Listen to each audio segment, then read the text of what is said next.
Hey everybody, this is your quick tip. Happy New Year. I'm so glad that you guys are here. Hey, this week I want to talk to you guys about making sure you are here this weekend for our all family life training. It's going to be a great event. We're going to have Papa John's pizza. We're going to have stuff for your kids to do. Most of the kids that are in our grades will just hang out in our worship room. They'll be able to play foosball and game and all that sort of stuff. So make sure you're here this weekend. If you haven't signed up, sign up. Why haven't you signed up yet? Sign up.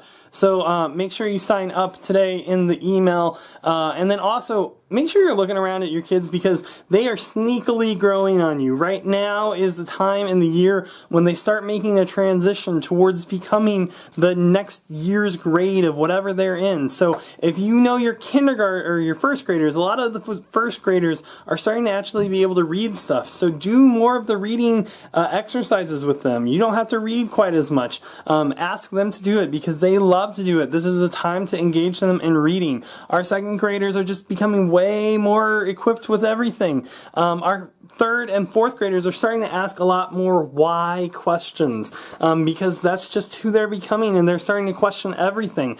So for our third and fourth grade leaders, make sure that if your group needs it to go into the digging deeper section because they're going to get a lot more out of that because it's going to start involving some critical thinking. Like, it's very light critical thinking, but it's going to be critical thinking about who they are and how they're acting, and if that reflects what they want to be doing.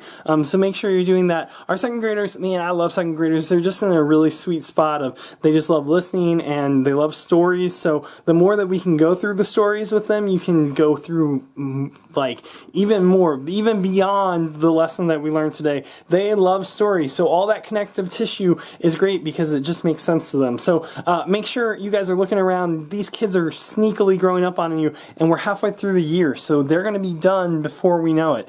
Thank you guys for leading, and make sure you're here this weekend, signed up online. Do it today. Thank you guys for leading and caring about kids in our ministry and here at Mason. I love you all, and I will see you this weekend for some delicious Papa John's pizza and training by Paul Carpenter. I'm so excited!